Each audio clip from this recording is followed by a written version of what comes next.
Warahmatullahi wabarakatuh. Bismillahirrahmanirrahim. Alhamdulillahi rabbil alamin. Wassalatu wassalamu ala ashrafil anbiya wal mursalin wa ala alihi wa sahbihi ajma'in. Amma ba'du. Pimpinan PT Jasa Marga yang saya muliakan, pengurus masjid, Bapak Ibu, hadirin hadirat sekalian yang berbahagia. Alhamdulillah pada kesempatan yang baik ini kita bisa duduk bersama di masjid PT Jasa Marga ini untuk melakukan kegiatan yang baik, peringatan Maulid Nabi besar Muhammad Sallallahu Alaihi Wasallam dalam rangka menghadirkan Rasulullah di dalam kehidupan kita. Peringatan Maulid dalam artian menghadirkan kembali ajaran Rasulullah, menghadirkan kembali sosok Rasulullah di tengah-tengah kita, tentu menjadi bagian dari perintah agama. Belakangan ini ada kelompok tertentu yang salah dalam memahami agama. Seolah-olah agama itu apa yang ada di Quran dan hadis. Kalau ada sesuatu yang dalam pandangan mereka tidak ada teks yang jelas di dalam Al-Quran, atau tidak dicontohkan oleh Rasulullah, itu seringkali dengan semena-mena pemahaman itu mengatakan bahwa yang dilakukan itu bid'ah. Kalau sudah bid'ah itu pasti sesat, kalau sudah sesat pasti masuk ke dalam api neraka. Ini sesuatu yang berbahaya sekali. Sebelum sampai ke sana, misalnya Bapak ya, ada pemahaman misalnya yang menyatakan bahwa saya itu hidup harus seperti zaman Nabi. Itu sebetulnya pemahaman yang salah, Pak. Karena kalau kita ingin menanyakan, mengetahui dan memahami praktek keagamaan, agama itu menyuruh saya sebagai muslim, pengikut Nabi Muhammad, itu saya diperintah untuk meniru Nabi. Saya tidak diperintahkan untuk meniru hidup seperti zaman Nabi. Ada bedanya, Bapak. Ada orang sekarang misalnya ya, dia memandang orang yang menggunakan pasta gigi itu tidak sunnah. Yang sunnah itu kalau menggunakan misalnya siwak. Orang kalau bersiwak itu kemudian merasa ada di atas sunnah Nabi, sementara kalau pakai sikat gigi dan pasta gigi itu merasa tidak pada sunnah Nabi. Ini pemahaman yang saya ingin sampaikan kepada para jamaah sekalian. Ini pemahaman yang berbahaya, Pak. Karena dia tidak memahami agama secara benar pada sumber rujukan yang memiliki otoritas untuk mengatakan ini benar atau ini salah. Ambil satu contoh, Bapak. Siwak itu dipahami oleh mayoritas ulama itu tidak lebih sebagai alat. Yang menjadi ibadahnya itu adalah kebersihan gigi dan mulut. Mengapa Rasulullah menggunakan siwak? Karena siwak itu adalah alat untuk membersihkan gigi dan mulut yang tersedia pada masa Rasulullah Sallallahu Alaihi Wasallam. Ambil secara mudah, Bapak. Kita sekarang umroh misalnya, kita tidak menghitung antara Jakarta ke Arab Saudi. Dari Mekah ke Madinah, kita sudah menggunakan yang namanya bis. Sementara Nabi dulu itu menggunakan yang namanya unta. Kita tidak bisa mengatakan bahwa bis yang harus saya naiki itu yang memiliki persamaan betul dengan unta. Kan ada orang misalnya kalau umroh atau haji itu bisnya atapnya diminta dilepas, Pak. Karena dulu Rasulullah ketika naik unta itu atasnya kepala Rasulullah itu berhadapan dengan sengatan apa ini? Matahari. Nah, ini yang saya katakan pemahaman yang tidak lurus dalam beragama. Unta, kuda, atau kemudian sepeda, mobil, dan kapal terbang, itu namanya wasilah.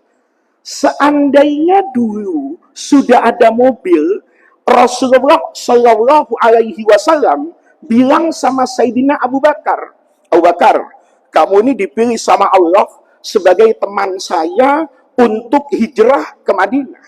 Pada masa itu, Sayyidina Abu Bakar kemudian membeli unta. Yang unta ini adalah kendaraan yang terbaik. Saya membayangkan, kalau Rasulullah hidup di abad ke-21 ini, mengatakan, wahai Abu Bakar sahabatku, kita mau hijrah ke Madinah. Saya tidak yakin dan tidak akan pernah percaya kalau Sayyidina Abu Bakar akan menyediakan unta. Saya rasa Sayyidina Abu Bakar itu akan ke Kelapa Gading dan mengambil Jeep Range Rover yang terbaru itu untuk digunakan oleh Rasulullah hijrah ke Madinah. Seandainya pada masa itu sudah ada kapal terbang dan ada bandar udara atau ada jalan tol seperti dari Jakarta ke Surabaya, dari Mekah ke Madinah, ketika Sayyidina Abu Bakar diajak untuk Hajjatul Wada sama Rasulullah, saya yakin sahabat-sahabat Nabi yang kaya seperti Sayyidina Utsman, Sayyidina Abdurrahman bin Auf pasti akan menawarkan Lexus kepada Rasulullah untuk digunakan sebagai kendaraan Rasulullah itu ke Mekah. Nah, ini Bapak-bapak, ini adalah pemahaman agama yang harus kita pahami dengan baik. Kalau misalnya semalam saya memakan makanan yang punya bau luar biasa, misalnya pete sama jengkol. Itu saya makan di malam hari. Kemudian saya tidur, kebetulan pulas sekali, dalam kondisi mulut tertutup lebih dari 6 jam misalnya. Begitu subuh bangun jam 4, saya buka mulut saya rasa kucing lewat di depan itu bisa pingsan juga karena mencium bau yang luar biasa tidak enaknya. Saat itu saya punya dua pilihan. Ada siwak di bagian kanan saya masuk ke kamar mandi itu, istri saya sudah menyediakan siwak yang bagus, bukan dibeli di Jakarta. Siwak itu didatangkan langsung import misalnya dari Madinah. Ini siwak keturunan siwaknya Rasulullah misalnya. DNA-nya sama, nasabnya satu, pohonnya yang sama. Kemudian ditaruh di sana. Di sebelah kiri, istri saya menyediakan pasta gigi, kemudian sikat gigi Oral-B, ya, yang bulunya ke kanan ke kiri itu kan bersih. Ya, kalau bapak-bapak mungkin masih pakai itu yang mereknya 10.004 itu, ya. Ini yang Oral-B yang bagus. Kemudian saya pakai Sensodyne yang bagus. Kemudian setelah saya membersihkan itu, bahkan saya berkumur dengan kumur-kumur yang bisa menghilangkan bau mulut yang luar biasa. Kalau saya tanya kepada murid saya, mana di antara dua orang ini, kalau dalam bahasa Arabnya, yang asoba as-sunnata? Mana dari dua kelakuan murid saya ini, yang saya katakan sesuai dengan sunnah? Ada orang yang sudut pandangnya mengatakan siwak. Padahal saya jamin bahwa odol itu, pasta gigi itu, mampu menghilangkan kotoran di mulut, itu jauh lebih bersih dari kemampuan siwak untuk membersihkan ke mulut kita. Ini jangan diartikan saya ceramah itu anti siwak, bukan. Saya sedang mencoba memahamkan kepada begitu banyak orang yang pemahaman agamanya itu kadang-kadang sempit, harus sesuai dengan itu. Tentu saya katakan bahwa orang yang menggunakan pasta gigi, orang yang menggunakan sikat gigi, orang yang menggunakan kumur-kumur cair, itu tentu saya katakan dialah sejatinya yang sesuai dengan sunnah Nabi, karena dia mewujudkan apa yang diinginkan oleh Rasulullah itu dengan amat sempurna. Ini memahami agama. Sama Bapak dengan perayaan Maulid Nabi besar Muhammad Shallallahu Alaihi Wasallam. Maulid ini sejatinya bukan ibadah. Maulid kita kumpul-kumpul kayak begini, itu pasti Rasulullah tidak pernah mengerjakan itu. Tetapi substansi dari perayaan Maulid itu apa? Misalnya, Bapak, kita hari ini pas betul Maulid hari ini. Karena ini hari Senin, Pak. Dulu Rasulullah Shallallahu Alaihi Wasallam itu ditanya oleh para sahabat, ya Rasulullah, kenapa engkau puasa hari Senin? Kenapa tidak Selasa? Kenapa tidak Rabu? Kenapa tidak Jumat dan juga tidak Sabtu? Kenapa engkau itu puasanya hari Senin? Itu jawaban Rasulullah dalam Sahih Bukhari sederhana, Pak. Kata Nabi, saya puasa hari Senin fihi wulidtu. Karena di hari Senin itu saya dilahirkan. Berarti logikanya Nabi Muhammad puasa pada hari Senin karena Nabi Muhammad memberi perhatian kepada hari lahirnya. Hari-hari yang penting dalam kehidupan manusia itu secara tradisi, Bapak, itu biasa dilakukan peringatan dan diberikan perhatian. Satu contoh misalnya, bukan cuma puasa Senin, Pak. Ada puasa sunnah yang paling afdol dilakukan oleh umatnya Rasulullah. Itu yang dikatakan puasa Asyura pada tanggal 10 Muharram. Itu fadilahnya luar biasa. Orang yang berpuasa di hari Asyura itu, kata Rasulullah, yukaffirus sanatal madiyah. Itu dosa 1 tahun, itu dihapus oleh Allah. Puasa Asyura itu asal-muasalnya, itu bukan dari Rasulullah. Nabi begitu hijrah dari Mekah ke Madinah, itu mendapati orang Yahudi Bani Quraidah yang sudah ada lebih dahulu daripada Rasul di Madinah, itu pada hari itu berpuasa. Nabi tanya, ya ma'syaral Yahud, wahai saudaraku orang Yahudi ini, kenapa kalian berpuasa hari ini? Maka orang Yahudi itu malah bertanya balik kepada Rasulullah. Kata mereka, apakah nabinya orang Islam tidak tahu bahwa hari ini ribuan tahun yang lalu Allah menyelamatkan Musa dari kejaran Fir'aun. Bapak tentu tahu ceritanya kan, Nabi Musa itu ada pada suasana yang terjepit, Pak. Jadi malaikat Jibril itu malam-malam itu datang kepada Nabi Musa. Kata Jibril, Musa, bawa sekarang semua umatmu, Bani Israel ini, keluar dari Mesir, lari saja. Kenapa? Karena besok pagi Fir'aun bangun, itu sudah memutuskan akan membunuh bukan saja engkau, tapi semua pengikutmu. Setelah Nabi Musa itu berhasil mengalahkan Fir'aun, baik dari uji sahih akidah menggunakan logika. Bapak tahu kan, Nabi Musa itu ketika mengeluarkan tongkat itu terakhir aja, Pak. Asalnya Nabi Musa itu melakukan dialog yang sangat ilmiah. Ketika Fir'aun mengatakan, Musa, yang jadi Tuhan itu saya. Tidak ada Tuhan di dunia ini kecuali saya. Nabi Musa itu membalikkan logika Fir'aun itu sederhana.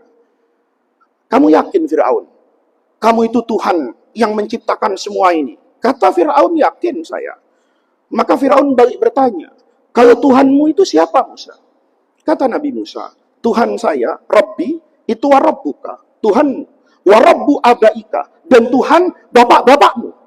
Di situ dialog yang sederhana itu mampu, Pak, membawa separuh dari partai koalisinya Fir'aun itu lari masuk ke koalisinya Nabi Musa. Kenapa? Masuk akal. Kata pendukung Fir'aun, ya benar juga ini Musa. Kalau Fir'aun ini Tuhan, lalu bapaknya Fir'aun dulu itu Tuhannya siapa? Masa Tuhan ada belakangan, baru makhluk, masa ada makhluk duluan, baru adanya Tuhan? Kalau engkau Tuhan Fir'aun, lalu bapakmu dulu itu Tuhannya siapa? Kakek bapakmu itu Tuhannya siapa? Mertuamu itu Tuhannya siapa? Begitu. Dan itu kalau ditanya itu kayak orang main catur tuh skakster dengan bentengnya sekalian. Kehabisan kata-kata, kata Nabi Musa, brengsek nih. Ya, saya kalah logika, pakai kekerasan, panggil tukang sihir. Ya kan? Begitu panggil tukang sihir, adu sihir, kalah lagi. Karena kalah, kata Fir'aun, bahaya ini. Lama-lama habis kekuasaan saya. Dia mengambil keputusan bahwa besok pagi Nabi Musa dan pengikutnya itu harus diapakan? Diusir dari Mesir, dari Memphis pada masa itu. Nabi Musa dapat perintah Jibril, Jibrilnya tidak ngasih Samsung dan iPhone. Sehingga tidak punya GPS. Jadi sekarang kabur Jibril. Sekarang, kata Jibril. Kabur itu dibawa anak buahnya semuanya. Nabi Musa bukannya ngambil tol Jagorawi ke Bogor, dia masuk ke tol Tanjung Priok, Pak. Sampailah di tepi pantai. Kata pengikutnya, gimana komandan saya ini? Kalau kita tidak punya kekuatan yang seimbang untuk berhadapan dengan Fir'aun, maka teori militer mengatakan ini harus perang gerilya. Karena perang gerilya itu untuk menyelamatkan kekuatan yang tidak seimbang. Ya, dulu saya masih ada di Timur Tengah. Itu Amerika untuk mengalahkan Saddam Hussein dengan serangan udara. Itu cuma butuh waktu 4 hari, Pak. 4 hari itu luluh lantak diserang dari pangkalan Angelik yang ada di Turki itu, nyerah itu Irak.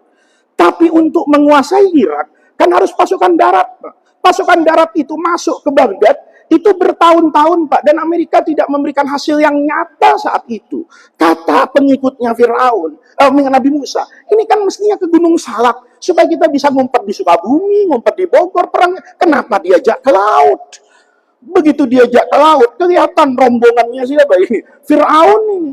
Dengan pasukan yang sempurna. Maka mereka bilang, innala mudrakun. Kami ini akan semuanya mati, kata umatnya Nabi Musa. Nabi Musa bilang, kalah, nggak mungkin. Kata umatnya, bagaimana nggak mungkin? Lihat Haman tuh di belakang nih, Panglima TNF, Tentara Nasional Fir'aun nih. Ya. Ini paling depan ini, Jenderal Bintang 9 ini, ya kan? Ini paling depan ini. Ini Panglima ngejar mati kita. Kata Nabi Musa, kalah, nggak mungkin kita mati. Innama iya Rabbi. Dia punya kekuatan militer, tapi saya punya Allah.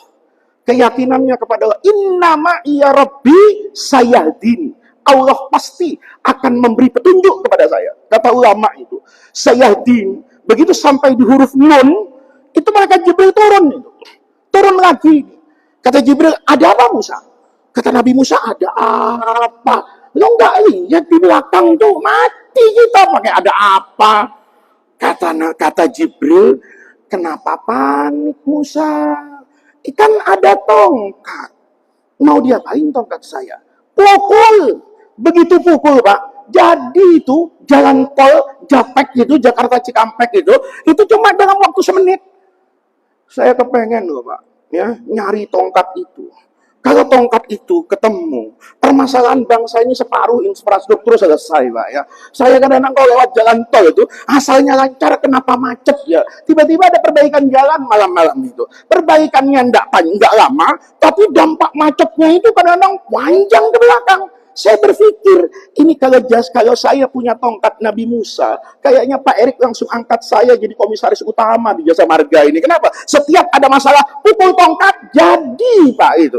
Itu kata malaikat Jibril, pukul tongkatmu, langsung jadi underpass Pak di Laut Merah itu. Itu laut hari itu diam, tidak bergerak. Nabi Musa Pak itu nyebrang dengan selamat. Begitu nyebrang dengan selamat, ini karena peristiwa penting, itu nanti jadikan peringatan Pak. Penting banget. Pentingnya di mana? Begitu Nabi Musa lewat, selamat. Sampai di bumi Palestina sekarang itu, di ujung laut sana. Fir'aun nyampe, Pak. Fir'aun ini bukan politisi kemarin sore, Pak. Bukan politisi yang wajahnya ada di pohon tapi tidak pernah sampai ke gedung parlemen. Ya. Ini betul-betul politisi handal betul. Fir'aun tahu. Ini jebakan dari Musa. Maka dia tarik, Pak, kudanya itu. Ya, dia tarik, kata Fir'aun, kita kalah. Musa sudah selamat. Kata Haman, kita seberangi. Kata Fir'aun, bodoh kalau kita seberangi. Ini laut diem ini karena tongkatnya Musa. Kita lewat, mati kita. Tapi orang yang pintar, orang yang hebat, kalau berhadapan dengan Allah itu tidak ada artinya apa-apa. Nabi Musa, Fir'aun itu ngerem, cermat betul hitungannya. Hari itu Fir'aun sebenarnya tidak mati, Pak. Kalau menggunakan teori lahiriahnya, kata Fir'aun, ini jebakan, lewat kita tenggelam di laut. Itu kata Fir'aun. Tapi cara Allah beda lagi. Malaikat Jibril itu turun lagi, Pak. Bawa kuda perempuan cantik luar biasa. Sementara kuda Fir'aun, ini kuda laki yang gagah. Ketemu Pak ini, bandot sama bandit ini, ya kan? Ketemu ini, kuda yang laki bilang, Masya Allah, seumur-umur nggak ada kuda secantik ini. Ini kuda putri Indonesia yang turun ini, Pak. Putri Mesir ini. Begitu turun kudanya perempuannya itu, ada nyata di depan, Malaikat Jibril itu merubah dirinya jadi manusia. Jadi PGR yang terakhir, Pak, kalau kontraflow itu ya, untuk memastikan keamanan bahwa semua umatnya Nabi Musa itu udah berangkat. Maka kuda tadi dari tepi pantai itu masuk, Pak, ke underpass yang dibuat oleh tongkatnya Nabi Musa. Kudanya Fir'aun tidak bisa menahan hawa nafsunya. Godaan janda satu ini, kuda janda ini, itu luar biasa, Pak. Itu kuda yang ditahan oleh Firaun itu lari ngejar kayak gitu. Jadi kalau bapak-bapak ini sudah mau ke jasa marga ke masjid, tahu-tahu melihat janda di depan masjid itu, ngajak bapak minum, bapak tidak jadi ke masjid, tolong bapak cek DNA bapak. Ya. Jangan-jangan masih ada keturunan dengan kudanya Firaun itu, karena kuda Firaun itu tidak bisa menahan hawa nafsu. Lari, Pak. Karena Fir'aunnya masuk ke dalam laut, maka semua pasukan memahami bahwa ini adalah komando. Masuklah semua mereka ke Laut Merah. Nabi Musa lihat dari dalam, dari depan, enak aja loh, ya kan? Biasa ngerepotin gua, mau pakai fasilitas gua, ya. Bangun sendiri, underpassnya dipukul, air laut itu kembali normal, tenggelamlah Fir'aun dengan semua kekuatannya. Karena peristiwa itu penting, al-yauma nunajjika bibadanika, diselamatkan Fir'aun hari itu, maka kata orang Yahudi di Madinah, kami hari ini puasa. Syukran, sebagai ungkapan rasa syukur kita kepada Allah atas selamatnya Nabi Musa dari kejaran Fir'aun. Maka semua ulama bilang, dari kedua hadis ini, Imam Ibnu Hajar misalnya, yang mensyarah Fathul Bari, Sahih Bukhari, mengatakan kedua hadis ini memberi inspirasi buat saya bahwa merayakan Maulid Nabi itu kalau dipahami menceritakan sejarah hidup Rasulullah, mengumpulkan orang sehingga yang tidak kenal jadi kenal, yang tidak pernah bertemu jadi bertemu, apalagi kalau habis Maulid diajak makan sama-sama, itu lebih afdal lagi. Kenapa? Karena memberi makan kepada orang sebagai ungkapan rasa syukur itu adalah bagian dari perintah agama. Jadi cara memahaminya begitu, Bapak. Ketika kita merayakan perayaan Maulid Nabi, itu Maulid Nabi hukumnya apa? Ini penting.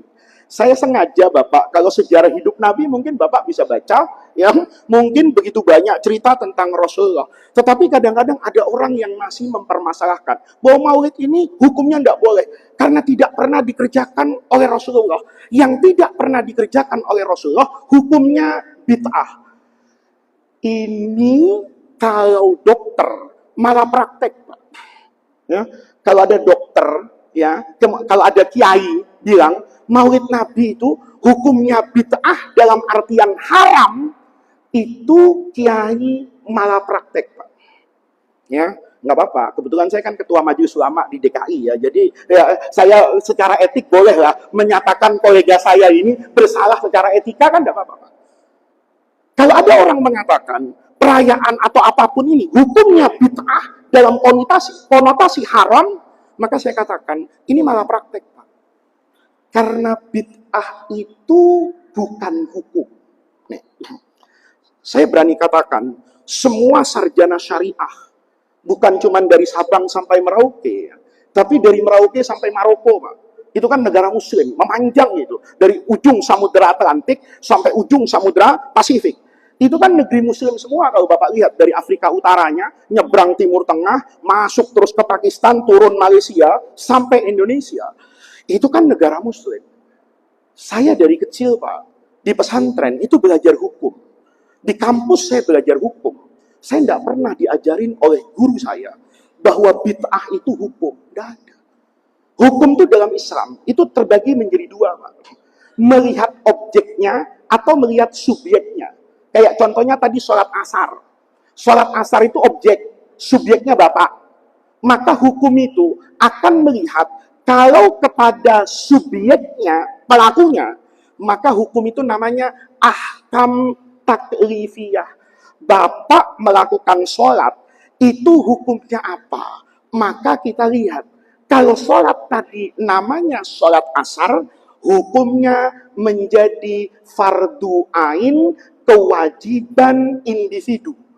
Kalau na'udzubillah ada orang meninggal, kemudian disolatkan dikerjakan di Masjid Jasa Marga, apa hukumnya mensolati jenazah?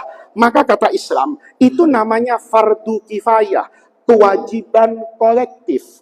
Kalau sudah ada yang mengerjakan, maka individu yang lain terbebas dari hitobut taklif kewajiban itu. Jadi kalau sudah ada yang sholat jenazah, misalnya 100 orang, ada 2 orang di luar sana, secara kewajiban sudah tidak ada lagi, Pak. Karena sudah ada koleganya yang mengerjakan kewajiban itu. Itu namanya fardu kifayah. Di bawah itu namanya sunnah. Bapak pasti tahu. Kalau dikerjakan dapat pahala, tidak dikerjakan ya tidak apa-apa. Contohnya apa? Tadi pagi misalnya sholat duha, atau hari ini berpuasa. Itu sederhana, namanya sunnah. Ada pekerjaan lagi yang namanya mubah. Mubah itu apa contohnya? Bapak pakai baju putih, saya pakai baju hijau, imam kita pakai baju hitam. Itu hukumnya mubah saja. Ada yang namanya makruh. Kalau dikerjakan, itu tidak dapat dosa, Pak. Tapi kalau ditinggalkan, itu lebih utama dan mendapatkan pahala. Bapak pagi-pagi, misalnya, ya dikasih sarapan sama istrinya, sambal goreng ada petenya. Bapak mau meeting, bapak yang ngomong. Kalau begitu, sambelnya saya ambil, petenya tidak. Kenapa? Nanti kalau saya ngomongnya keras-keras seperti saya, kemudian ada air liur yang kena mic, maka pembicara setelah saya agak ngeri-ngeri sedap, Pak. Kenapa? Mic ini kok baunya agak-agak lainnya. Itu namanya makruh. Di bawah itu nanti namanya haram. Bapak kerjakan dapat dosa, kalau bapak tinggalkan bapak dapat pahala. Apa contohnya? Berzina. Bapak berzina dengan perempuan yang tidak halal buat bapak dapat dosa. Tapi bapak tuntaskan syahwat bapak kepada istri bapak, maka bapak akan dapat apa itu? Pahala. Ini namanya hukum terkait dengan subjek pelaku. Nanti ada hukum terkait dengan objeknya. Sholat, wudhu misalnya. Di situ nanti ada kelompok besar. Ada yang namanya syarat, ada yang namanya rukun, ada yang namanya azimah, ada yang namanya rukhsah, dan begitu banyak variabelnya. Apa contohnya? Saya tadi sholat. Sholat saya kan butuh hukum, Pak. Hukum yang pertama, sah apa tidak sah. Untuk menentukan sah atau tidak sah, maka parameternya 2. Yang pertama namanya syarat, sesuatu yang di luar pekerjaan itu. Yang kedua adalah rukun yang menjadi bagian dari pekerjaan itu. Jadi kalau Bapak ada yang tanya, Pak Faiz, sholat saya sah nggak? Saya tanya dulu, Anda tadi sebelum sholat wudhu nggak? Oh wudhu, Pak. Maka saya bisa katakan sholatnya setengah sah. Kenapa? Syaratnya terpenuhi. Waktu sholat tadi, Bapak takbiratul ihram nggak? Niat nggak? Niat. Setelah niat, takbiratul ihram nggak? Takbiratul ihram. Habis itu menurut mazhab Imam Syafi'i, baca Fatihah nggak? Baca. Ruku, i'tidal, dan seterusnya. Saya bisa pastikan hukum sholat Bapak sah karena memenuhi syarat dan rukun. Itu namanya hukum. Kalau Bapak sholat pun ada variabelnya. Sholat zuhur asar tadi, itu secara prinsip 4 rakaat. Tapi Bapak boleh melakukan sholat yang 4 rakaat itu didiskon 50%. Menjadi 2 rakaat. Kapan? Kalau Bapak sedang safar. Yang 4 rakaat namanya azimah, yang 2 rakaat namanya rukhsah. Puasa Ramadan itu wajib. Tapi ada orang yang tidak wajib puasa Ramadan. Siapa? Orang sakit. Maka orang yang puasa namanya orang yang mengerjakan hukum azimah, sementara orang yang tidak puasa itu orang yang mengerjakan hukum rukhsah, dispensasi. Nah, hukum itu sebatas ini, Pak. Tidak ada dalam terminologi Islam, hukum itu namanya bid'ah. Bapak cari saja, ya, sampai Monas bisa nari, saya jamin tidak ketemu, Pak. Karena bid'ah itu kayak dokter memeriksa di laboratorium. Kalau kita diperiksa di lab, ada penyakitnya misalnya, ada virus A. Kan bukan virusnya, Pak, yang jadi hukum. Tapi apa yang diakibatkan oleh virus ini. Bid'ah itu bukan hukum. Bid'ah itu hanya menjelaskan ini barang baru tidak dikerjakan oleh Rasulullah. Itu namanya bid'ah. Tidak harus negatif. Karena Allah sendiri di Quran itu disifati dengan bid'ah, Pak. Allah tuh kan sering Bapak baca khaliqus samawati wal ardi. Allah itu dikatakan yang menciptakan langit dan bumi. Tapi karena langit dan bumi diciptakan Allah tanpa contoh. Kalau Bapak di Jasa Marga manggil Wika misalnya, bikin jembatan layang, pasti inspirasinya dulu dari Semanggi, Pak.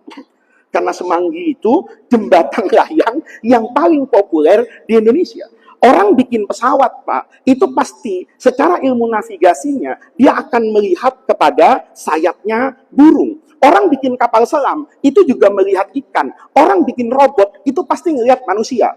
Tapi Allah menciptakan yang ada ini, kan nggak ada contohnya. Karena nggak ada contohnya, Allah di dalam Al-Quran, itu dikatakan bid'ah. Badi'us samawati wal ardi. Allah yang menciptakan alam semesta ini disifati badi, nggak ada contohnya. Pertanyaannya, apakah yang tidak dikerjakan Rasulullah itu tidak boleh saya kerjakan? Atau lebih ekstrim lagi, apakah yang saya kerjakan itu boleh? Apakah yang dikerjakan oleh Rasulullah itu harus saya kerjakan? Itu bukan hukum, Pak. Kalau ada orang bilang, kamu kenapa ngerjakan ini? Karena Nabi ngerjakan. Oh, tunggu dulu.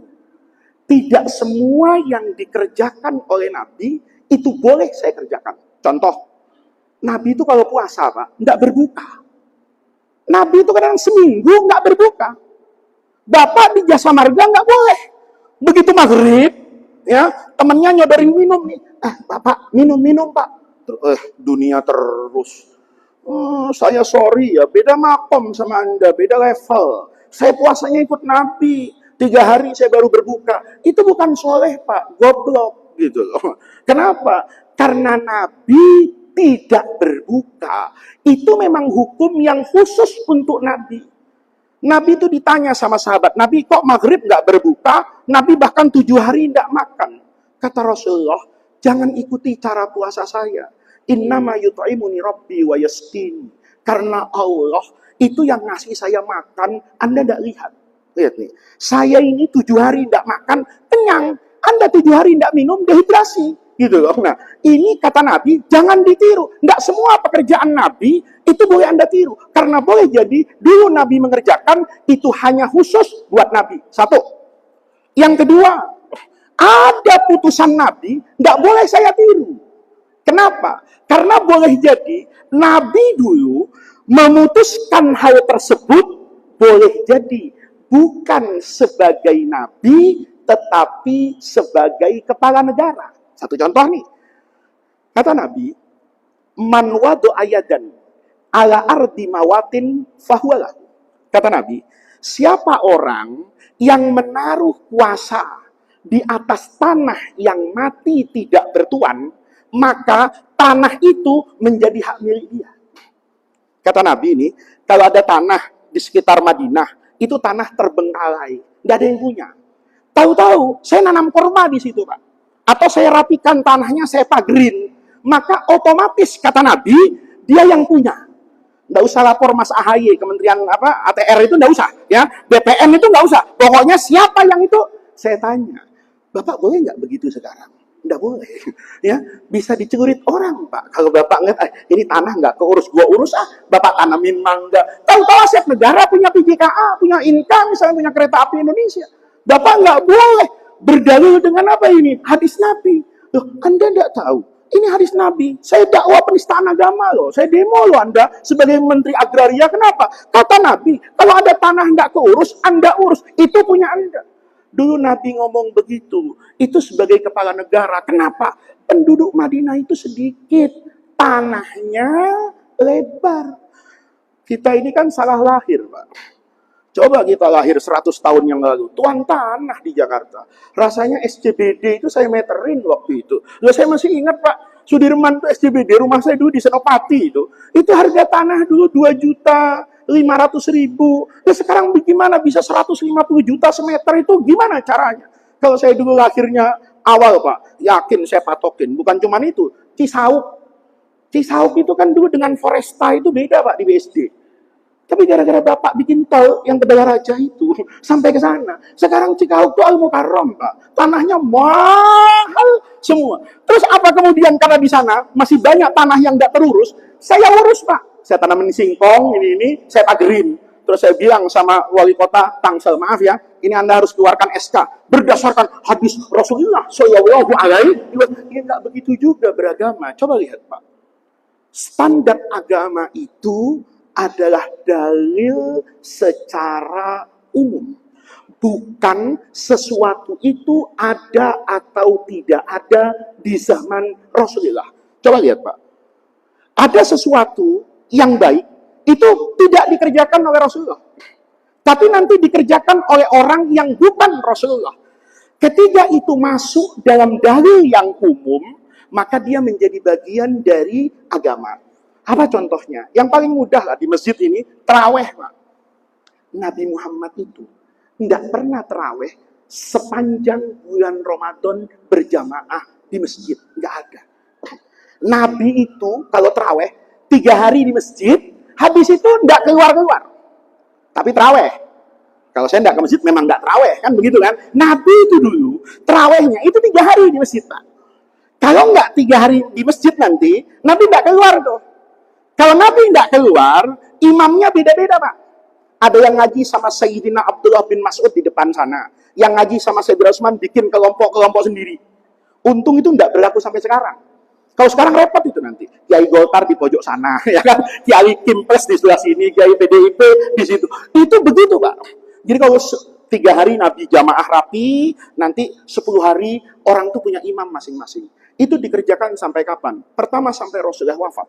Yang kedua, sepanjang periode Sayyidina Abu Bakar radhiyallahu anhu menjadi presiden di Madinah. Begitu kepemimpinan ada di tangan Sayyidina Umar. Kata Sayyidina Umar, kita kok terawihnya begini ya? Kadang-kadang imamnya satu, kadang-kadang imamnya banyak. Kata sahabat yang lain, lah itu kan warisan dari Nabi. Kata Umar, coba Anda pikir. Nabi dulu itu kenapa sih nggak terawih tiap hari di masjid? Karena Nabi itu sayang sama kita. Nabi itu kasihan sama kita. Kalau Nabi terawih tiap hari di masjid, nanti persepsinya terawih itu hukumnya wajib. Kasihan yang lembur malam, kasihan yang tadi pagi capek, begitu nggak terawih merasa berdosa.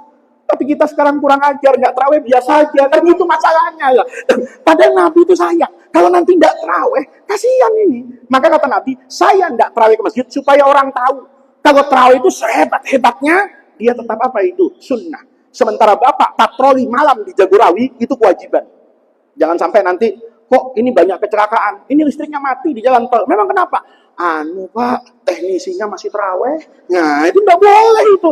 Gerbang tol macet lagi, ditap berkali-kali, nggak buka-buka pintu.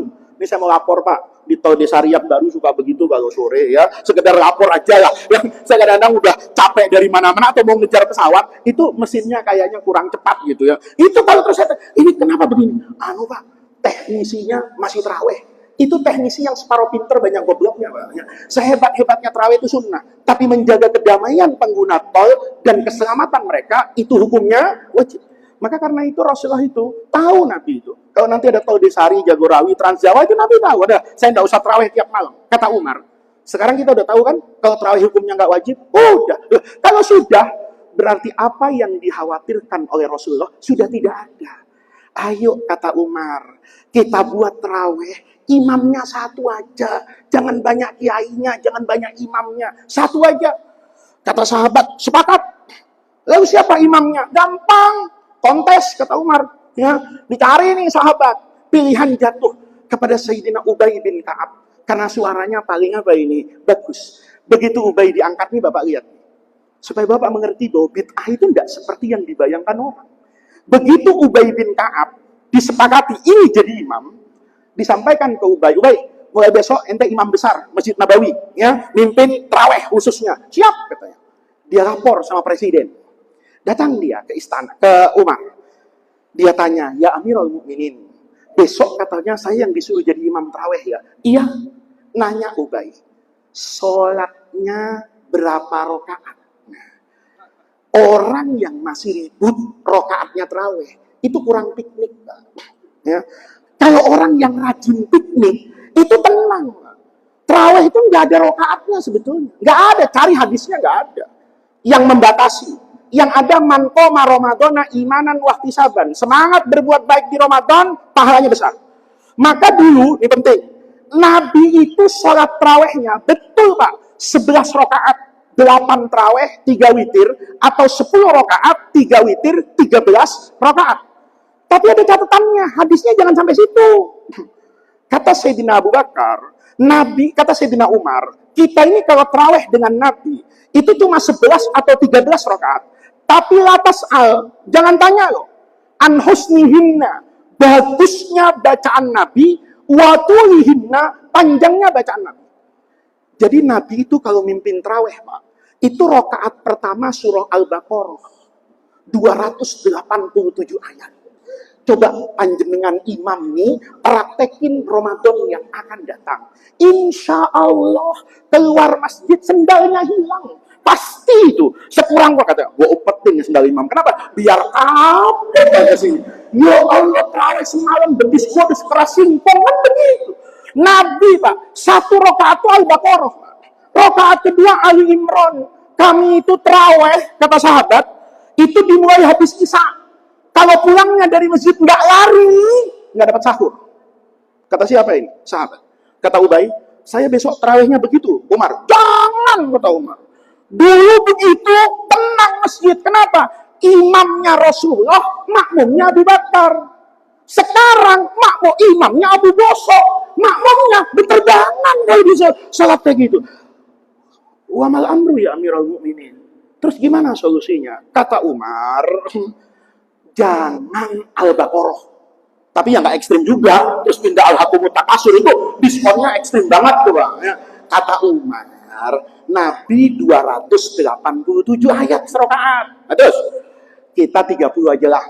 Ya, 30 atau 50 lah, amma yatasa'alun bagi 2 lah. Ya, 1 sholat amma yatasa'alun. Oh, siap. Protes ketua BKM-nya ini. Ya, takmir. Kalau gitu, pahala kita kalah dong sama Nabi. Nabi bacanya 287 ayat, kita cuma 30. Gampang kata Umar, kalau soal pahala. Bacaannya kita pendekin, rokaatnya kita tambahin. Gimana itu Umar? Besok Ubay terawihnya 20 rokaat. Tapi yang dibaca surah pendek.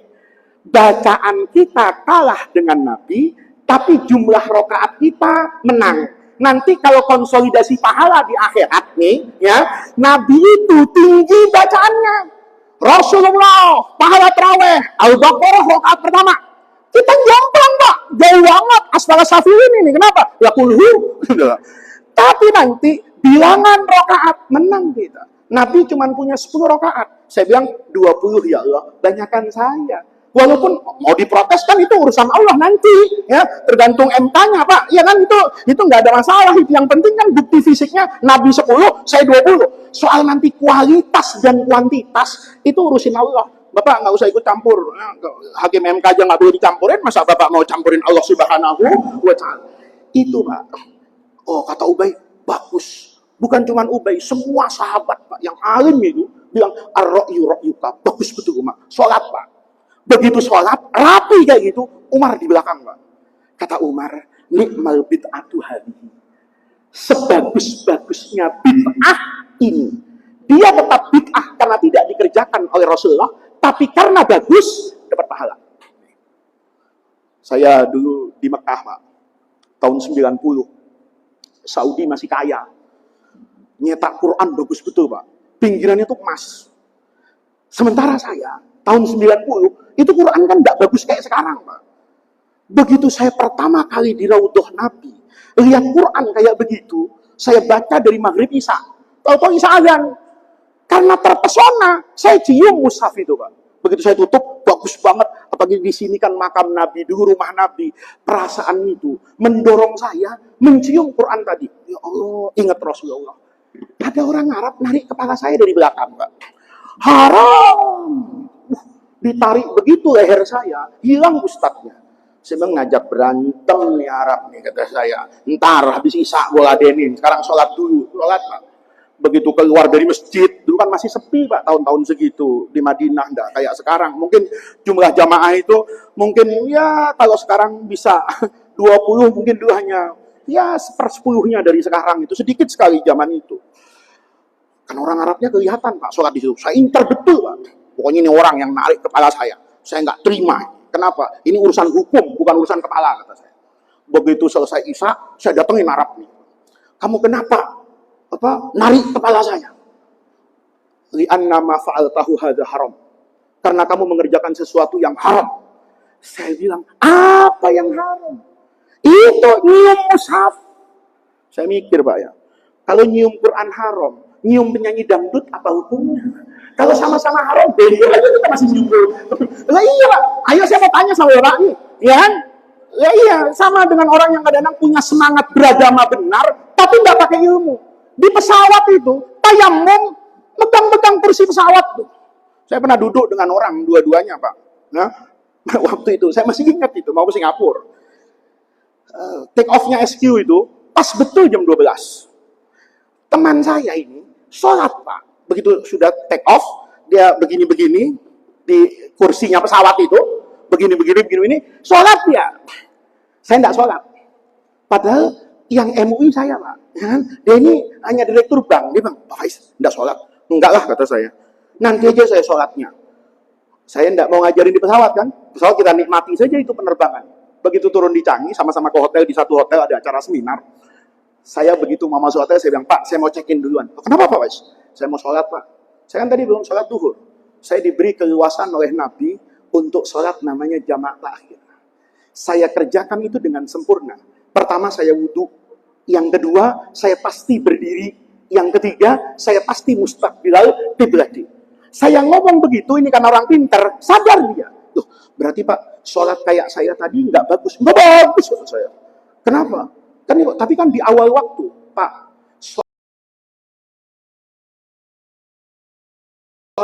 Tapi sholat menghadap kiblat itu syarat. Sholat berdiri itu syarat Pak, menghadap kiblat. Saya ruku, sempurna, itu rukun Pak. Kalau harus memperbandingkan antara afdholiyah dengan syarat dan rukun, maka dalam ilmu usul fikih yang saya pelajari, saya kedepankan syarat dan rukun. Lebih baik saya sholat di Surabaya, walaupun tidak awal waktu, tapi sholatnya sempurna. Daripada saya sebatas sholat di awal waktu, toh nanti kalau jam 12, jam 2 kan sudah di Juanda Pak. Waktu duhur masih lebar. Saya bilang, oh begitu Pak, iya. Terus satu lagi Pak, saya tanya, saya balik nanya. Bapak kan sudah nanya saya, sekarang saya nanya sama Bapak. Apa itu? Bapak tadi itu megang-megang kursi pesawat, kenapa? Tayamum Pak, kata dia. Saya tanya, Pak, kalau bicara soal debu di kursi, saya rasa pantatnya pramugari SQ itu lebih banyak Pak debunya itu. Kenapa? Ya dia kan keluar masuk Pak. Kenapa nggak pantat pramugari aja Bapak pegang-pegang begini bajunya? Kan ada debunya kata saya. Dia baru merasa tersinggung. Maksud Bapak apa? Pak, tayamum itu soi dan toyiban Pak. Bapak ambil tanah. Tanah itu diayak yang halus. Sekarang nggak usah ngayak. Di toko oleh-oleh haji banyak itu yang tapi nggak ada Pak. Sepanjang saya ngaji fikih, terus asal ada kursi, ada jendela, saya begini-beginian, terus itu namanya tayamum. Lihat Pak, betapa dahsyatnya orang hari ini yang mengedepankan semangat keberagamaan, tapi tidak dibangun dengan yang namanya ilmu. Nah, kembali ke topik kita. Begitu saya tanya orang Arab tadi, ini bid'ah, haram. Kenapa haram? Nggak dikerjakan oleh Rasulullah. Saya bilang, sodakta benar Syekh, kata saya. Memang Nabi nggak mengerjakan itu. Kenapa? Karena zaman Nabi nggak ada mushaf. Ini Pak. Quran yang ada itu, yang Bapak baca sekarang itu, yang kayak begini, itu tidak ada di zaman Nabi. Ayo, orang yang baca sejarah Al-Quran pasti paham. Tarikh Quran. Quran dulu Pak, kalau diturunin dari Allah itu. Nabi bilang, as-sholatu jami'ah, kumpul. Di sebelah kanan, ini penulis resmi, sekretarisnya Nabi. Kan Nabi itu buta huruf. Kenapa Nabi buta huruf? Saya jelaskan kapan-kapan kalau diundang lagi. Kan begitu ya? Ini Nabi buta huruf. Yang di depan, ini penulis yang menulis Quran bukan perintah Nabi, tapi keinginan pribadi dia. Supaya punya Quran dalam bentuk tulisan. Yang sebelah kiri, nggak nulis. Ngapain? Ngapal. Itu keadaan Quran pada masa Rasulullah. Yang kedua, dia tidak ditulis dalam satu alat tulis. Yang kaya, karena suka makan sop kaki, maka tulang paha yang besar-besar dijadikan kertas. Yang suka nyembelih sapi, kulitnya dijadikan kertas. Yang petani kurma, pelepahnya dijadikan kertas. Yang miskin, pakai batu, Pak. Untung Allah mengilhamkan manusia menemukan kertas, Pak. Kalau seandainya masih kayak dulu, Bapak tadarusan ke sini, bawa kontainer, Pak. Kenapa kontainer? Al-Baqarah. Ya itulah keadaan. Bapak bisa lihat sejarahnya, Pak. Di masa Sayyidina Abu Bakar itu, Pak. Penghafal Quran yang punya dokumentasi Quran itu seiring usia kan meninggal, Pak. Maka kata Umar, ini Umar lagi, kata Umar, ya Abu Bakrin adrikil Quran, pikirkan masa depan Quran. Kata Abu Bakar apa? Itu penghafal Quran banyak yang mati loh. Nanti Qurannya ikut ke bawah mati loh kalau tidak ditulis. Yang nulis saja itu jangan sampai nggak ngasih tahu sama anaknya. Kalau dia punya dokumen Quran, karena Qurannya nggak mungkin ditaruh di rumahnya. Kalau Quran ditaruh di rumahnya, nggak bisa tidur dia. Kenapa? Rumahnya penuh sama Quran, batu-batu tadi. Maka boleh jadi Quran itu ditaruh di kebun, Pak. Boleh jadi ditaruh di gua. Kalau dia nggak ngasih tahu sama anaknya. Kata Umar, jangan sampai nanti ada arsip Quran yang tidak diketahui. Adrikil Quran. Kata Abu Bakar, apa? Tulis. Pakai kulit binatang satu dengan satu alat tulis. Abu Bakar bilang, tidak mau Umar. Kan itu nggak dikerjakan oleh Nabi. Bid'ah, kata logika orang sekarang. Kata Umar, innahu khair. Tapi itu bagus. Abu Bakar nggak yakin. Kata Umar, ada banyak loh Abu Bakar yang tidak dikerjakan Nabi, tapi dibuat oleh para sahabat, dan Rasulullah menerima itu. Apa contohnya? Doa i'tidal, Pak. Bapak kalau habis ruku, imamnya bilang, Sami Allahu liman hamidah. Dulu Nabi ngajarin makmumnya cuma baca Rabbana walakal hamdu. Di situ doang. Nanti Bapak baca di Sahih Bukhari. Ketika sholat, ada orang nambahin, Pak. Rabbana walakal hamdu hamdan thayyiban mubarakan mil as-samawati. Panjang Pak doa yang sekarang Bapak baca itu. Selesai sholat, Nabi nanya sama sahabat. Begitu ngeliat ke belakang, kata Nabi, siapa tadi yang tidak habis ruku? Doanya panjang tadi siapa itu? Nggak ada yang ngaku, Pak. Secara mental takut. Ada apa ini? Siapa yang baca itu? Kamu yang baca. Bukan Nabi, bukan saya. Kamu ya? Bukan. Nggak ada yang ngaku. Sayyidina Umar ngomong, emang kenapa Nabi? Kok Nabi kayaknya penting banget? Pentinglah saya tanya, kata Nabi. Saya melihat ada 70.000 malaikat turun dari langit untuk menjemput amalan itu karena besarnya pahalanya. Begitu dengar enak, ngomong, saya Nabi yang baca. Nah, orang biasa begitu, Pak. Kalau belum pasti itu, jangan mengambil sikap, Pak. Nanti kena reshuffle, Bapak. Nggak kebawa, ya. Ke Oktober 20 itu, ya. Itu, Pak. Itu manusiawi. Dia nggak ngomong. Begitu Nabi bilang, saya lihat 70.000 malaikat ngambil ini. Ana ya Rasulullah, lihat. Tambahan doa itu tidak pernah Nabi katakan itu bid'ah. Kenapa? Karena dia masuk pada perintah agama tentang sholat. Sholat itu apa? Intinya doa dan zikir. Maka semua zikir dan semua doa itu boleh dibaca di dalam apa ini? Sholat. Sama dengan maulid Nabi. Maulid Nabi itu isinya apa? Minimal saya ceritakan tentang Rasulullah. Saya tanya sama Bapak. Kalau saya bercerita tentang Rasulullah, maka saya mengerjakan apa yang dahulu dikerjakan oleh para sahabat ketika mereka menceritakan kejadian-kejadian yang ada di masa Rasulullah.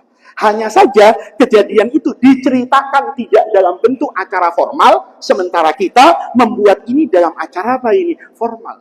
Sederhana, Pak. Itulah sebabnya yang terakhir ini sebagai penutup, ya. Kalau Bapak merasa kurang itu rahasia perusahaan, Pak. Ya, kalau kurang kan pasti nambah, ya kan? Tapi kalau sudah kenyang, ya nggak nambah-nambah lagi, Pak. Ya. Ini sekedar saya sampaikan, Pak. Yang terakhir, itulah rahasianya yang sering dikatakan oleh guru-guru saya. Anda itu tidak boleh kembali kepada Quran dan hadis. Anda itu harus kembali kepada ulama. Ada orang yang tidak terima dengan kata-kata saya, maka saya gunakan logika yang paling sehat. Kalau Bapak ke dokter, kemudian divonis sama dokter, Bapak sakit ini, begini. Pasti Bapak percaya. Oh iya dok, lalu bagaimana? Kan tidak mungkin Bapak bilang, maaf dok, saya tidak percaya sama dokter, saya harus merujuk dulu kepada buku-buku kesehatan. Terus Bapak ke Gramedia, beli semua buku kesehatan. Insya Allah mati duluan sebelum sembuh itu, Pak. Kenapa? Karena dokter itulah yang bisa memahami. Obat saja, Pak. Apoteker itu bisa buat obat. Tapi dosisnya berapa kali sehari, itu bukan tugasnya apotek, Pak. Itu tugasnya siapa itu? Dokter. Hadis ini sahih, iya sahih. Tapi itu kata ahli hadis. Hadis yang sahih ini pemahamannya beda-beda. Coba Bapak lihat. Sholat gerhana. Kita tahunya sholat gerhana itu 2 rakaat, 1 rakaat rukunya 2 kali. Itu kata Imam Syafi'i, itu kata Imam Malik, itu kata Imam Ahmad, kata Imam Abu Hanifah, nggak ada itu. Yang namanya sholat gerhana itu ya 2 rakaat kayak sholat subuh, tidak ada bedanya. Pertanyaannya, apa Imam Abu Hanifah nggak ikut Quran hadis? Terus Ustadz sekarang karena belajar dari Timur Tengah, dialah yang tahu Quran hadis. Kan nggak begitu. Qurannya sama, hadisnya sama, tapi satu hadis itu bisa dipahami dengan pemahaman yang berbeda oleh mereka para ulama. Kata orang NU, kalau bersentuhan dengan istri, wudhunya batal. Kata orang Muhammadiyah, enggak batal. Itu bukan urusan Muhammadiyah dengan NU, itu urusan fikih. Imam Abu Hanifah bilang, bersentuhan dengan perempuan selama bukan persetubuhan, enggak batal. Imam Malik bilang, bersentuhan batal asal merasa nikmat.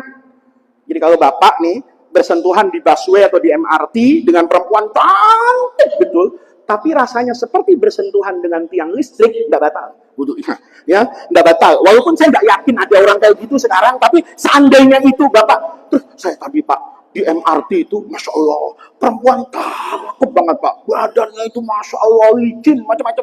Terus rasanya gimana? Tapi aneh Pak. Saya bersentuhan berapa kali, tabrakan ngerem mendadak itu MRT, tapi kok enggak ada rasa apa-apa. Wudhu saya batal nggak? Saya jawab, wudhumu enggak batal. Tapi cepat periksa dokter. Kayaknya kamu bukan soleh, tapi konslet. Karena rasanya orang sekarang tuh Pak akinya hidup semua. Nggak mungkin di tas belakang depan itu terus nggak bereaksi itu. Kalau bukan orang sakit Pak, kalau orang soleh, saya bukan merendahkan sih, cuman nggak percaya lah ada di jasa marga kayak begitu, enggak lah. Itu kan urusan fikih. Kenapa? Itu pentingnya belajar sama guru. Kalau nggak belajar sama guru, belajar sama terjemahan, beragamanya kacau. Mau itu tuh bid'ah, nggak dikerjakan Nabi. Kullu bid'atin, semua bid'ah. Kullu bid'atin itu yang ngomong siapa? Nabi Muhammad. Bahasanya apa? Arab. Maka dia tunduk kepada kaidah namanya bahasa Arab. Semua bid'ah itu bahasa Indonesia. Kalau kata orang Arab, semua itu min siyahil umum. Dia mengandung generalisasi, tetapi boleh dikecualikan. Lihat nih, bukan kata saya, kata Quran. Ini Pak, supaya Bapak tahu, kalau ngaji salah guru itu bahaya. Ya. Bahaya, beragama tuh dikit-dikit haram, dikit-dikit sesat. Gitu. Tapi kalau benar Pak, memahami, kullu bid'atin. Bapak cari ini, ada nggak ayat di Quran yang redaksinya, diksinya, narasinya sama? Nih, kita temuin ada Pak. Misalnya yang gampang aja lah. Cerita Nabi Musa dengan Nabi Khidir. Bapak tahu kan ceritanya? Nabi Khidir ini orang paling pintar Pak. Nabi Musa merasa pintar. Kata Nabi Musa, kayaknya pinteran gua dari Khidir. Kata Allah, enggak, pinteran Khidir. Enggak ya Allah, kan gua yang jadi Nabi Rasul. Ya umat banyak secara elektoral, elektabilitas tinggian Nabi Musa Pak. Ya, kok didukung Bani Israel. Khidir siapa yang dukung? Paling ikan di laut. Kata Nabi Musa. Kata Allah, enggak Musa, pinteran Khidir. Kata Nabi Musa, saya minta bukti. Ya udah, lu ngaji aja sama Khidir. Kalau nanti ketemu, tinggal adu ilmu. Nabi Musa nyari Pak. Aneh juga alamatnya. Mana Allah? Alamat rumahnya Nabi Khidir. Pesantrennya di mana? Saya mau ngaji. Gampang Musa. Ya, kamu goreng aja ikan. Ya, buat perbekalan. Terus nanti kalau ikan goreng loncat ke laut, nah di situ alamatnya. Itu alamatnya udah unik Pak. Dibawa ikan itu. Begitu ikannya loncat itu, dia tahu oh di sini Nabi Khidir. Ketemu, betul-betul ketemu sama Nabi Khidir. Kata Nabi Musa, ini yang namanya Khidir. Iya, tampangnya boleh ini katanya. Kata siapa ini? Nabi Musa. Udah, kalau gitu saya mau buktikan hebatan saya Pak dia. Khidir, izin saya mau berguru. Nabi Khidir ngasih tahu, Pak, nggak bakalan bisa Musa, lo nggak bakalan tahan ngaji sama gua. Kenapa? Beda level, ya, nggak level ngaji. Enggak kata Musa. Pokoknya saya mau tahu lah, sehebat apa sih ente? Bener ya, ada syaratnya loh. Kalau ngaji sama saya jangan nanya. Siap, cuman nggak nanya doang, kancol Pak. Naik kapal mau ke Pulau Pramuka, enak naik kapal. Tiba-tiba di tengah laut, kapal yang bagus itu dilobangi, Pak. Papannya itu dicopot sama Nabi Khidir. Kata Nabi Musa, guru sesat ini. Ini dilobangi, tenggelam kita. Akharaqtaha. Kenapa kamu? Quran itu. Akharaqtaha. Kenapa kamu lobangi kapal itu? Supaya kita semua tenggelam. Kata Nabi Khidir, SP1. Ya, kan gua udah bilang, lo ngaji sama gua jangan nanya, level kita beda. Kata, oh iya, maaf. Dilihat sama Nabi Musa itu, kapal itu lubang, Pak. Tapi air nggak masuk. Ya nggak masuk lah. Jibril dari bawah begini, tangannya kan begitu. Sampai, Pak, di Pulau Pramuka. Turun. Begitu turun, ada anak main layangan di Pulau Pramuka. Dipanggil sama Nabi Khidir. Sini, nak. Dipikir Nabi Musa mau dikasih kue, Pak, atau kasih uang. Begitu ketemu, dipotek lehernya. Tepat mati. Astagfirullah. Aqatalta nafsan bighairi nafsin. Bunuh orang, pembunuhan berencana nih. Udah salah, Quran haram. Kata Nabi Khidir, SP2. Ya kan? Oh iya. Singkat cerita, Pak, bukan itu. Yang kapal tadi. Lihat. Ketika nanti Nabi Khidir menjelaskan kepada Nabi Musa, bedanya saya dengan Anda. Kenapa Musa, kapal tadi kok harus saya lobangi? Lihat redaksi Qurannya. Wa kana wara'akum malikun ya'khudhu kulla safinatin ghasba. Kulla safinatin ghasba. Sama dengan kullu bid'atin dolalah. Sama. Kata Nabi Khidir, Musa, saya lobangi kapal ini karena besok nih akan ada Satpol PP yang zolim. Ya, ini Satpol PP yang zolim, bukan Satpol PP sekarang. Satpol PP sekarang sudah bagus, Pak, Pancasila dan mengerti tentang halal haram, yang ngerti, kan gitu kan? Nah, ini di sini, Pak. Besok ada Satpol PP, katanya. Ngapain? Akan merampas, Pak, semua kapal untuk kepentingan penguasa. Redaksinya, ada penguasa akan merampas semua kapal. Pertanyaannya, kapal yang dilobangi oleh Nabi Khidir diambil apa tidak? Logikanya tidak diambil. Oleh karena itu perlu dirusak. Logikanya ayatnya bilang semua kapal. Tapi maksudnya semua kapal yang bagus. Kapal yang tidak bagus tidak diambil. Itu dalam ilmu usul fikih namanya hadfus sifah alal mausuf. Sesuatu yang sudah jelas itu tidak perlu diperjelas. Semua penguasa pasti akan merampas yang baik. Yang tidak baik tidak dirampas, Pak. Coba kau ngajak koalisi. Kan yang diajak koalisi kan nggak semua partai, Pak. Yang diajak partai besar. Kalau partai 0%, nggak usah. Kenapa? Padahal saya akan mengajak semua komponen bangsa. Yang diajak, yang punya kursi di DPR. Yang nggak punya kursi di DPR, ya cukup baca hasbunallah wa ni'mal wakil, ni'mal maula wa ni'man nasir, innallaha ma'as sabirin. Cukup itu dibaca. Lihat, Pak. Nah, di sini Bapak-bapak, bahwa Nabi ketika mengatakan kullu bid'ah, itu kata Imam Syafi'i, semua pekerjaan baru yang bertentangan dengan apa yang dihalalkan oleh Allah, apa yang diharamkan oleh Allah, maka itu disebut bid'atun dolalah. Adapun yang baru yang tidak dikerjakan oleh Rasulullah, tetapi di dalamnya ada kebaikan yang dianjurkan di dalam Al-Quran atau hadis, maka pekerjaan itu tidak disebut sebagai bagian dari bid'ah. Jadi sore hari ini Bapak-bapak, saya mohon maaf tidak menjelaskan secara detail tentang Rasulullah, tetapi saya ingin menyampaikan bahwa kegiatan-kegiatan seperti ini perlu dilestarikan karena dia sejatinya sedang mengambil spirit apa yang dahulu dilakukan oleh para sahabat.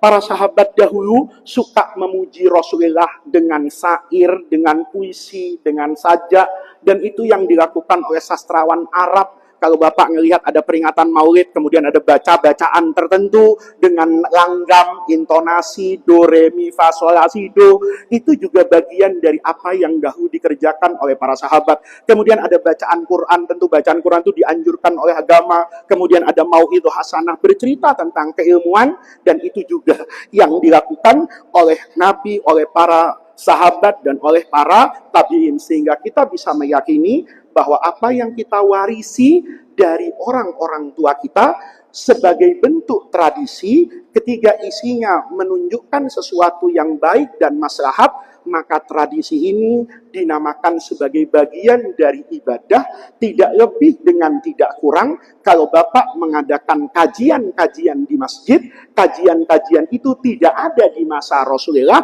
tapi semangat menuntut ilmu dan menyebarkan ilmu itu diajarkan oleh Rasulullah Shallallahu Alaihi Wasallam. Mudah-mudahan hadirnya kita di majelis yang baik ini, duduknya kita di masjid ini, merenungi, mempelajari, dan menghidupkan syiar ajaran agama menjadi tawassul dan wasilah kita untuk mendapatkan khairat dunia wal akhirah. Mudah-mudahan hadirnya di tempat yang baik ini dengan semangat mencintai Rasulullah Shallallahu Alaihi Wasallam, kita semua kelak akan mendapatkan syafaat Rasulullah Shallallahu Alaihi Wasallam. Mari sebagai penutup dari kajian ini kita bacakan suratul Fatihah. Semoga Allah Subhanahu wa taala senantiasa membersamai kita, mewujudkan semua harapan dan impian kita semua, mendekatkan apa yang kita cita-citakan, memberikan kepada kita semua keluarga yang sakinah, mawaddah, warahmah, rezeki yang halal dan thayyibah. Allah menjaga zuriyah kita semua, keluarga kita semua dijaga dan dibersamai oleh Allah, dan kelak kita semua dibimbing oleh Allah Subhanahu wa taala untuk bertemu dengan rahmat dan ridhonya fil firdausil a'la. Ala hadhihi niyyah wa ala kulli niyatin shalihah wa ila hadratin nabiyil mustafa Muhammadir Rasulillah. Al-Fatihah. A'udzu billahi minasyaitonir rajim. Bismillahirrahmanirrahim. Alhamdulillahirabbil alamin arrahmanir rahim maliki yaumiddin. Iyyaka na'budu wa iyyaka nasta'in. Ihdinas siratal mustaqim. Siratal ladzina an'amta 'alaihim ghairil maghdubi 'alaihim waladdallin. Amin. Allahumma bihaqqil Fatihah wa bisirril Fatihah wa bi karamatil Fatihah wa bi mu'jizatil Fatihah wa bi jahi man unzilat 'alaihil Fatihah ya farijal hammi ya kashifal ghammi ya man li 'abdihi yaghfir wa yarham. Allahumma inna nas'aluka wa natawajjahu ilaika bijahi nabiyyika Muhammadin sallallahu alaihi wasallam nabiyyir rahmah. Ya Muhammad ya nabiyyir rahmah, inna tawajjahna bika ila rabbina fi qada'i hawaijina bi rahmatika ya arhamar rahimin. Ya arhamar rahimina irhamna, ya arhamar rahimina irhamna, ya arhamar rahimina irhamna. Rabbana atina min ladunka rahmah wa hayyi lana min amrina rasyada. Rabbana atina fid dunya hasanah wa fil akhirati hasanah wa qina adzaban nar.